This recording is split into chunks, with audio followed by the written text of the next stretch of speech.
네, 각 당의 대선 후보들, 특히 더불어민주당과 국민의힘 후보의 지지율이 엎치락 뒤치락하며 각축전이 치열하게 전개되고 있습니다. 대선이 불과 30여일 앞둔 가운데 대선 판세와 방향, 부산 지역 민심 등에 대해 들어볼 텐데요. 민주당 부산 진일위원장 등을 역임하고 지금은 민주당 선대위에서 활동하고 계신 조영진 위원장과 함께 하겠습니다. 여러분 반갑습니다. 네. 네, 뭐 설에도 바쁘셨겠어요. 네, 무조건 바빴죠. 네, 지금 선대위에서는 어떤 역할을 맡고 계세요? 예, 선대위에서는 지금 이번 대선에서 부각이 되고 있는 시대 정신 중에 하나가 국가 균형 발전이라고 생각합니다. 특히 지난 더불어민주당 그 대선 경선 과정 중에서 네. 김두관 의원의 핵심 공약인 그 국토 균형 발전을 이재명 후보가 승계를 하기로 약속을 했고 또 핵심 공약으로 확실하게 추진을 하겠다고 약속을 했습니다. 그 이재명 후보만이 이를 실현할 수 있는 후보라고 생각을 하고 있고 이재명 후보가 당선이 되면 지방 소멸을 막을 수 있는 것으로 생각하고 또 아울러서 그를 통해서 김두관 후보와 함께 더불어민주당 이재명 대통령 후보 직속 균형발전위원장을 맡아서 활동하고 있습니다. 그럼 이념이라고 해야 할까요? 리틀 김두관이라는 타이틀도 제가 들은 것 같긴 한데요. 김두관 의원과는 좀 같은 맥락인 건가요? 김두관 의원하고 인연이 있어도 굉장히 좀 오래됐고요. 제가 진주에서 직장 생활하고 시점장 생활을 할 때 1997년도에 그때 김두관 그 의원이 남해 군수를 하고 있었어요. 그때 막 성공시대에도 나오고 이렇게 해서 제가 제 발로 찾아가서 인사를 한 계기가 돼서 지금까지 인연을 맺어오고 있고 제가 어떻게 보면 현실 정치를 하게 된 계기를 김두관 후보가 제공을 해줬다고 보시면 될 것 같습니다.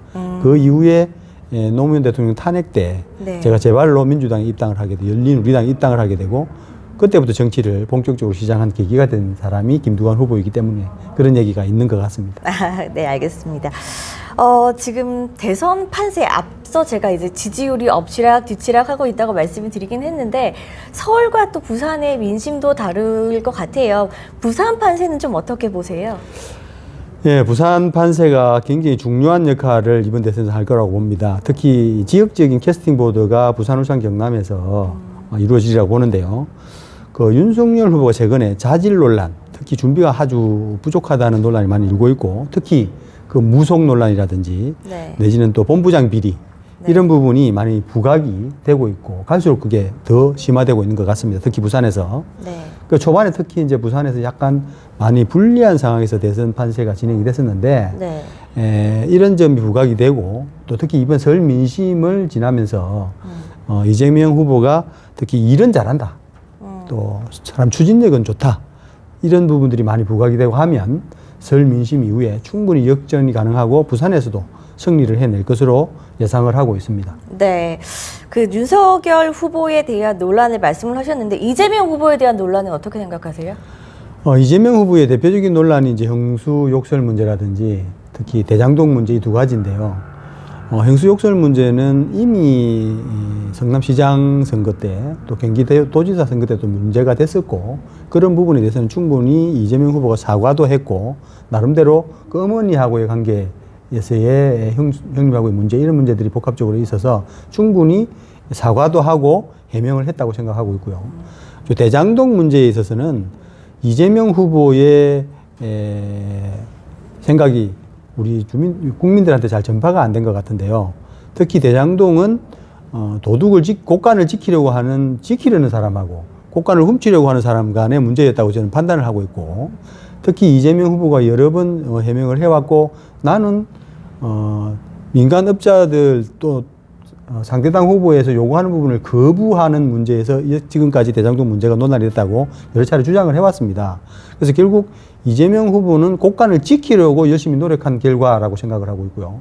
잘 아시다시피 역대 공공개발에서 전국의 공공개발에서 공약 환수를 한 금액이 1,700억 정도도 채 안 됩니다. 근데 대장동에서만 5,303억 정도 이상의 공공 환수를 했기 때문에 그만 해도 나름대로 성과라고 오히려 판단을 해줘야 되지 않느냐 이렇게 판단하고 있습니다. 네, 요즘 곳곳으로 많이 돌아다니시고 시민들 만나 뵙고 계시잖아요. 시민들은 어떤 말씀 많이 해주세요? 양분되는 것 같습니다. 특히 이제 대장동은 갈수록 이제 약화되는 것 같고, 특히 형수 욕설 논란이 많이 부각이 됐었는데, 그런 부분이 설 전에 이재명 후보의 사과와 또 해명이 많이 반영이 되고 있는 중이라고 그렇게 보고 있고요. 특히 네. 그 부분에 대해서 시민들이 설 이전하고 이후, 오늘 아침에도 제가 피켓을 들고 점검을 하고 왔는데, 설 이후에는 그 욕설 부분에서 많이 사그러들고 있고, 반대로 이재명 후보가 대한민국의 경제를 책임지고 일을 제대로 해내고 앞으로 대한민국이 굉장히 중요한 시기에 와 있는데 이재명 후보의 세계 5위 경제대국을 이뤄내겠다 하는 부분이 많이 전파되고 확산되고 있는 중이라고 보고 있습니다. 네, 이 설 민심이 반영된 여론조사가 이제 이르면 주말 아니면 다음 주 초쯤 나올 건데 좀 기대가 되시겠어요? 상당히 많이 기대를 하고 있고요. 네. 저도 이제 설에 가족들을 만나고 했는데 사실 제가 출신이 서부 경남 출신입니다. 제 주변에 이제 보수 쪽에 가까우신 분들이 많이 있는데 네. 처음에 생각했던 그분들이 말해왔던 부분이 많이 이제 수그러들고 이재명 후보에 대한 인식 자체가 많이 개선이 됐고 특히 추진력에 대한 부분을 얘기를 많이 하시는 것 같아요. 대한민국이 지금 추진력이 우리 문재인 대통령 후보께서 많이 부드러운 카리스마를 보여주시는데 이재명 후보의 강한 카리스마, 특히 경제를 살려낼 수 있는 적임자로서 이재명에 대한 얘기들이 많이 부각이 될 거라고 보고 있습니다. 네, 알겠습니다. 서울과는 또 다른 부산의 민심들이 있고 다른 부분들이 있잖아요. 그 부산 지역 민심을 잡기 위한 그런 전략이 있다면요? 예, 부산의 표심을 잡는 게 굉장히 중요한 대선이 됐는데요. 특히 그 수도권 1극을 넘어서는 균형발전, 부울경 특히 메가시티 관련해서 이재명 후보의 추진력 이런 부분이 당선 가능성을 이끌어낼 거라고 저는 생각을 하고 있고요. 특히 이제 부울경 메가시티 관련해서 복합적으로 가덕도 신공항을 포함해서 네. 광역 교통망 체계 이런 부분들이 우리 부산, 울산, 경남에 특히 부산에 많이 영향을 줄 거라고 생각하고 있습니다. 네. 3월 9일 대선이 치러집니다. 그리고 바로 얼마 지나지 않아서 6월 초 지방선거가 있는데요. 이 대선 결과가 지선에 영향을 미칠 것이라고 분석을 하세요. 특히 부산은 어떨까요? 3월 9일 날 대통령 선거를 해서 결과가 나오겠지만 네. 사실은 취임식을 그 이후에 5월 10일 날 대통령 후보가 당선자가 취임을 하게 됩니다. 네. 그리고 그 이후에 20일 후에 대통령 취임 이후에 20일 이후에 치러지는 6월 1일 날 지방선거가 치러집니다. 불과 20여일 후에. 그러면 당연히 지난 지방선거만큼 저희가 압승을 거두지는 못하더라도 이재명 후보가 당선이 돼야 그에 준하는 정도의 지방선거 승리를 이루어낼 수 있다고 생각하고요. 20여일 만에 치러지는 선거니 당연히 압도적인 영향을 받을 거다. 그렇게 생각하고 있습니다. 네, 그래서 지금 지방선거에 나설 좀 출마자들이 거의 대선에 집중하고 있다고 지금 보여지고는 있어요. 알겠습니다. 사실 우리 조영진 위원장님은 부산 진구청장 후보로 쭉 거론이 돼 왔었거든요. 그런데 얼마 전 제가 기사에서 봤는데 출마 의사를 밝혔다고 제가 들었습니다. 네, 입장이나 계획은요? 예, 지난번 제가 지방선거에서 오랫동안 준비를 해왔지만 부족한 점이 있어서 여성 가점에 제가 경선에서 탈락을 했습니다. 지금 현재 선수구청장. 현 청장님이신 선수구청장한테 네. 경선에서 이기고 여성 가점에서 밀려서 제가 아쉽게 탈락을 했고 그걸 주변 분들이 많이 아쉬워하고 있고 그래서 주변에서 많은 권유를 재도전을 해야 된다 많은 권유를 받고 있고요. 특히 저를 아끼시는 분들이 많이 적극적으로 도와주고 있습니다. 그래서 저도 뭐 사실 준비를 안 해온 것도 아니고 네. 열심히 준비를 했고 또 이번 대선에 일단 먼저 우선해서 집중을 다 하고 대선 결과 이후에 본격적으로 출마 행보를 하려고 마음을 정리해두고 있는 상황입니다. 네, 서은숙 현재 구청장에 대한 평가를 좀 한다면요? 서은숙 청장님에 대한 평가가 주변에서 굉장히 열심히 하고 있다는 평가들을 해주고 있어요. 특히 이제 어떤 부분에서 그러냐면 이게 여성 구청장으로서의 그 부드러운 카리스마, 스킨십, 그 친화력 이런 부분에 있어서는 가장 좋은 평가를 지역 주민들이 하고 있는데요. 네. 하지만 이제 부산 진구가 장기적인 발전 플랜이라든지 내지는 또 미래 먹거리 사업이라든지 앞으로의 발전해 나가야 될 방향성을 제대로 못 잡고 있지 않는가. 네. 그러다 보니 4년 동안 사실 구청장을 했는데 본인 공약 이행률도 상당히 좀 많이 부진한 것 같고, 특히 여러 가지 논란들이 좀 일어나고 있는 부분이 이 여성구청장으로서 제 역할을 못했다고 하는 부분도 좀 상반되고 있습니다. 그래서 네. 오히려 부산 진구 주민들을 위한 발전 전략이나 이런 부분에서 많이 부족했기 때문에 이루어낸 결과가 많이 부족하다 하는 평가가 전반적인 것 같습니다. 네. 사실 부산 진구하면 교통 문제를 빼놓을 수가 없을 것 같아요. 이 교통 문제 부분과 그리고 부산 진구에서 가장 좀 시급하게 해결해야 될 문제는 어떤 것이라고 생각하세요? 부산 진구가 일일 교통량이 최고 많은 그 교통의 중심지이기도 하고 일일 유동량이 최고 많은 인구 이동의 중심지이기도 합니다. 그래서 상주 인구로는 이제 해운대가 원래 부산 진구가 최고 많았었는데 해운대가 지금 현재 1위이고 유동 인구까지 합산해서는 부산 진구가 당연 1위인 자치단체죠. 그런 면에서 봤을 때 교통이 굉장히 중요한데요. 특히 이제 교통적인 부분의 불편함을 해소를 해야 됨에도 불구하고 이제 BRT라든지 이런 부분에 있어서 자동차가 움직이는 데 굉장히 불편한 것 같습니다. 특히 시외로 나간다든지 연계 교통망 부분 시설에 있어서는 부산 진구가 경부선 쪽으로 가려면 노포동까지 가야 되고 네. 남해선을 가려면 사산까지 가야 되는 여러 가지 불편한 점이 있는데요.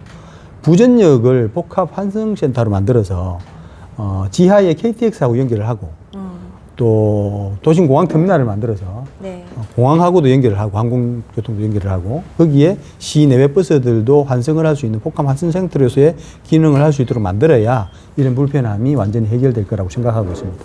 네, 알겠습니다. 저희가 이제 대선이 일단 집중이 돼야 되니까 그 후에 이제 위원장님의 더 자세한 공약은 나중에 들어보도록 하겠습니다.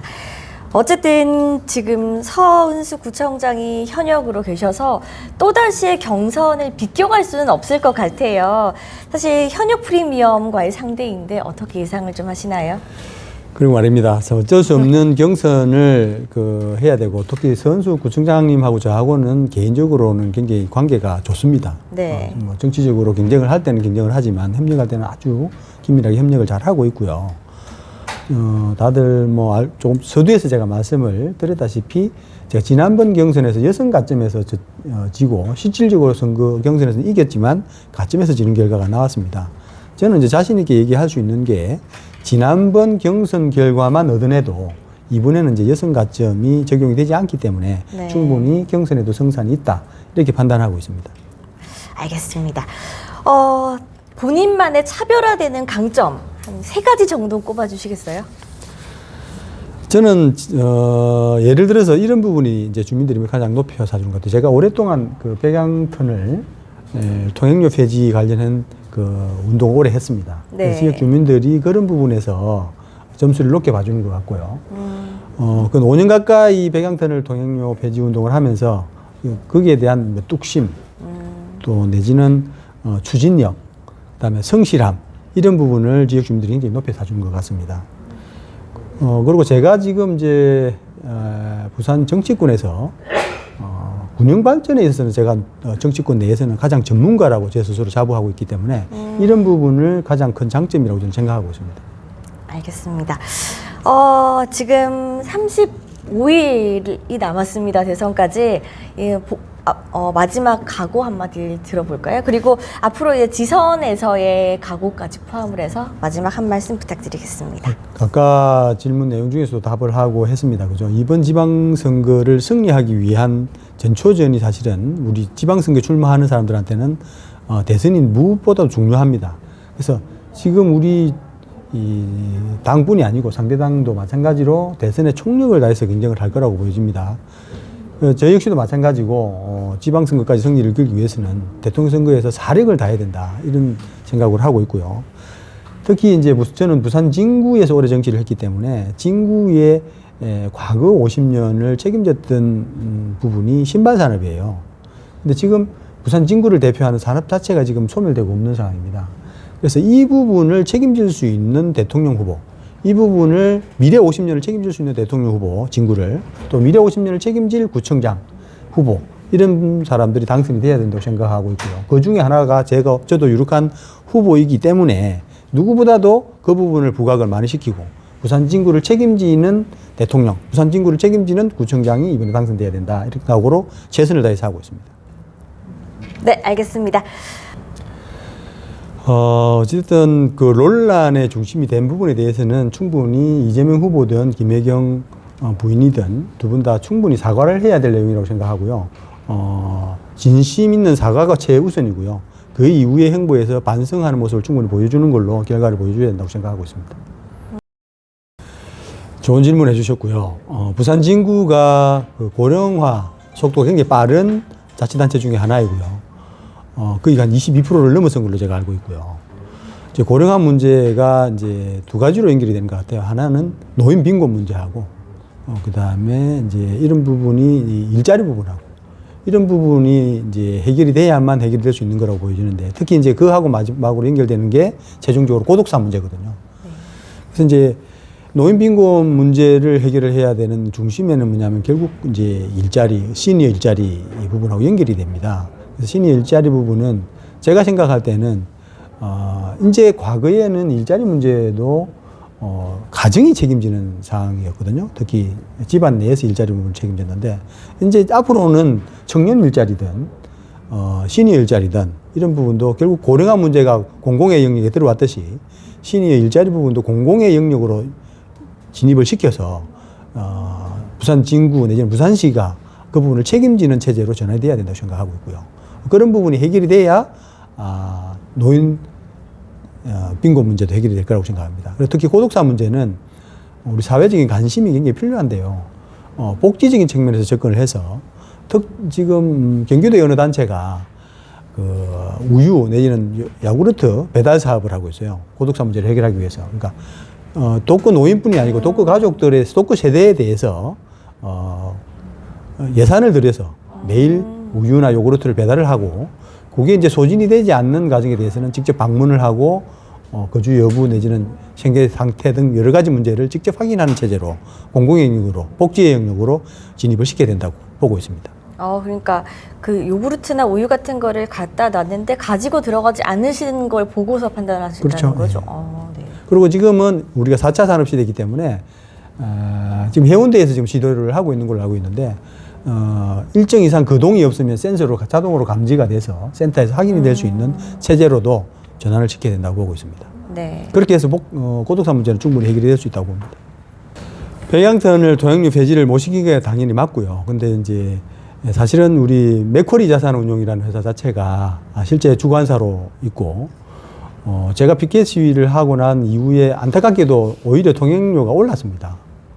반대로 이 부분에 대해서는 제가 노력의 결과에 반하는 결과가 나왔지만 더 좋은 결과가 부산 시민 전체로 확산된 결과가 나타난 부분이 어떤 거냐면 강한대교 출퇴근 시간 통행료 50% 할인을 했고요. 네. MRG 계약, 제소 운영 수익 보장 규정 자체가 백양터널 이후에 제가 피켓을 들고 난 이후에 지금 천마사터널에서부터 부산항대교에서부터 모든 구간에서 민자 사업에서 없어졌습니다. 이 부분은 제가 오히려 이뤄낸 성과라고 자부하고 있습니다. 이제 제소 보장 수익 규정 때문에 맥커리 쪽에서 지금 막대한 수익을 올리고 있다 보니 사실은 공익 처분을 하라고 제가 오거돈 시장 재임 시절에 줄기차게 요구를 했었어요. 그래서 맥커리 자산주하고 협상을 했는데 백양터널의 총 공사비가 893억밖에 안 됩니다. 그리고 지금 남아있는 횟수가 그때 당시 5년도 채 안 남았었는데 너무 엄청난 보상 금액을 요구를 하다 보니 공익처분을 할 수가 없었고 서로 협상 자체가 안 됐던 게 문제였고요. 그래서 앞으로 민자 사업을 진행할 때 그런 부분 더욱더 신중하게 접근을 해야 되고 MRG 계약이 없어지고 신중하게 접근하게 만든 결과는 제가 백양턴을 5년 동안 하면서 이뤄낸 좋은 성과라고 저 스스로 자부하고 있습니다. 주민들도 그 부분은 높이 사주고 있는 중입니다. 지금 올해 2022년 트렌드를 제가 분석을 해보니까 조금 전에 말한 그 밀레니엄 Z세대, MZ세대들의 성향이 한마디로 줄여서 정리를 해놓은 게 나노 사회라고 하더라고요. 각자가 세상의 중심이 되고 자기가 중심인 사고에서 출발이 된다고 합니다. 그래서 그런 부분에서 접근을 해야 될 것 같고요. 그 MZ세대에 대해서는 저도 우리 청년위원회를 통해서 소통을 좀 많이 하고 있고 특히 우리 이 사무실 내 2030 세대의 위원회가 같이 활동을 하고 있어서 접근 기회도 많고 얘기를 나눌 기회가 많아서 활동을 하고 있는데요. 그분들이 우리 젊은 세대들의 가장 핵심이 첫 번째는 일자리고요. 두 번째는 그 일자리의 공정성, 이 부분인 것 같습니다. 그래서 저는 제가 생각하고 있는 행정의 영역 범위 내에 일자리를 넣어야 된다고 제가 말씀을 드렸고요. 과거에 개인이나 가정이 책임지는 그 일자리 시스템을 만약에 제가 이번 지방선거에서 구청장이 된다고 하면 구청 조직이 지금 전체 한 900명 정도 되는데요. 네. 그 중에 3분의 1, 300명 이상을 일자리 전담 조직으로 재개편을 할 겁니다. 그래서 각자의 성능, 능력, 취향에 맞는 부분을 세밀하게 조사를 하고 또 거기 부족한 부분은 재교육을, 사회에서 재교육화를 통해서 일자리를 직접 공공이 책임지는 형태로 전환을 하려고 합니다. 이런 부분으로서 충분히 이 MZ세대와의 소통이나 이런 부분 충분히 가능하다고 생각하고요. 그거를 책임지는 행정이 돼야 된다고 생각하고 있습니다. 호화 해외여행 여부의 판단은 이제 주민들이 확실하게 표로서 심판을 해야 될 것 같고요. 지금 현재 부산 진구의 해난에서 해외에서 취득을 하고 와야 될 부분이 특히 많은 부분이 있긴 합니다. 대표적인 게 이제 저도 사실은 제가 당선되기 전에 제가 공약을 이행하기 위해서 부전력 복합 한수능센터라는 부분을 공약으로 넣기 때문에 거기에 대한 현장을 답사하기 위해서 다녀온 적이 있습니다. 개인적으로. 그게 이제 제가 갔다 왔던 데가 후쿠오카역, 일본에, 그다음에 스페인의 산처역을 제가 직접 눈으로 확인을 하고 왔는데요. 이런 직접 확인을 하고 하는 부분에 있어서 도움이 되는 부분이 있다면 당연히 현장을 답사를 하고 오고 경험을 해서 행정에 녹아내는 게 당연한 거라고 생각하는데 취임 초기에 5번씩이나 갔다 온 분은 조금 제가 결과를 세밀하게 보지는 않았습니다만 무리한 부분이 있습니다만은 그 이후에 행정적인 결과로 그 사람의 능력으로 평가를 다시 받아야 되지 않느냐 이렇게 판단하고 있습니다. 우리 국민들이 이번 대선 선택을 위해서 토론은 기회가 주어지면 후보들이 많이 해야 된다고 저는 생각하고 있는데 특히 이번에 윤석열 후보하고 이재명 후보의 양자 토론이 무산된 부분에 대해서는 안타깝게 생각을 하고요. 책임을 따지자면 두 후보가 다 있겠죠. 특정 일방이 책임이 있다고는 할 수가 없을 것 같습니다. 그렇지만 이제 처음에 산무 토론을 주장한 게 국민의힘 윤석열 후보였는데 그것도 산무 토론을 뒤집으면서 결국에는 책임 소재가 한쪽으로 약간 기울어지지 않느냐 윤석열 후보 쪽으로 그렇게 판단하고 있고요. 이번 대선의 특이한 점이 찍을 후보가 없다 하는 부분이 가장 많이 회자가 되고 있는 것 같아요. 이 부분을 해소하기 위해서 윤석열 후보는 윤석열 후보대로, 이재명 후보는 이재명 후보대로, 또 안철수 후보, 심상정 후보는 그분들의 장점을 부각시키기 위해서라도 토론회는 TV 토론이 됐든 어떤 형태로든 토론은 많이 해서 각 후보들이 그런 부분을 해소할 수 있는 기회가 주어져야 된다고 생각하고 있고요. 그런 점에서 봤을 때 이재명 후보가 얼토당토하는 여러 가지 오해들을 불식시킬 수 있는 좋은 기회가 토론회라고 생각하고 있고 그런 부분에 우리 선대위에서 잘 전략적으로 준비를 하고 충분히 극복할 수 있는 기회가 토론이라고 생각하고 있습니다. 네. 부산 진구의 그 대부분의 지역이 이미 이제 재개발 지역으로 그러니까 부산 진구만 78군데의 주택조합이 형성이 돼 있다가 이미 이제 추진이 돼서 공사가 진행된 곳도 있고 현재 주택조합 내부적으로 문제가 생겨서 터져 있는 부분도 있습니다. 특히 점포 2구역 같은 경우에는 막대한 비용을 쏟아놓고 진행이 안 되고 있는 상태에서 물리지도 못하고 앞으로 나가지도 못하고 뒤로 물러서지도 못하는 상황까지 와가 있습니다. 이런 부분에 있어서 이런 결과를 만들어낸 게 저는 이제 특히 이제 재개발, 재건축 관련해서 공공의 역할을 제대로 못 해냈다고 생각을 하고 있거든요.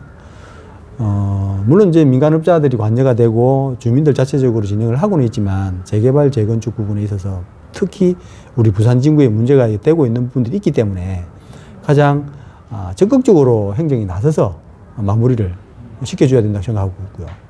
그 와중에 이제 피해가 생기는 부분이 젠트리피케이션입니다. 둥지 내몰림 현상. 이런 부분이 보면 사실상 우리 진구도 보면 점포동이나 범천동 이런 데 보면 소규모 주택을 소유하고 나름대로는 자기 집주인으로서 살아왔는데 재개발, 재건축을 통해서 자기 이 둥지를 잃어버리는, 하루아침에 잃어버리는 이런 현상이 생기고 오히려 내 집을 내주고 다른 지역에 가서 전세로 전전하는, 월세로 전전하는 현상들이 생기고 있는데 이런 부분까지 세심하게 생겨서 진행이 돼야 된다고 생각하고 있고요. 이 부분이 잘 해결이 되지 않으면 재개발, 재건축에 대한 처음부터 검토를 다시 해와야 된다. 이렇게 생각하고 있습니다. 대선의 결과가 지선에 큰 영향을 미칠 것이라고 보고 있잖아요. 어쨌든 이 30여일 남은 이 상황에서 더욱더 대선에 집중을 해서 추후에 이제 지선 다가오면 또 위원장님 뵙고 더 많은 공약을 들어봤으면 하는 바람입니다. 그때 이제 대선 이후에는 조금 좋은 얼굴로, 기쁜 얼굴로 뵐 수 있기를 기대를 하면서 인터뷰는 오늘 여기서 마치도록 하겠습니다. 위원장님 오늘 수고하셨습니다. 감사합니다. 고맙습니다.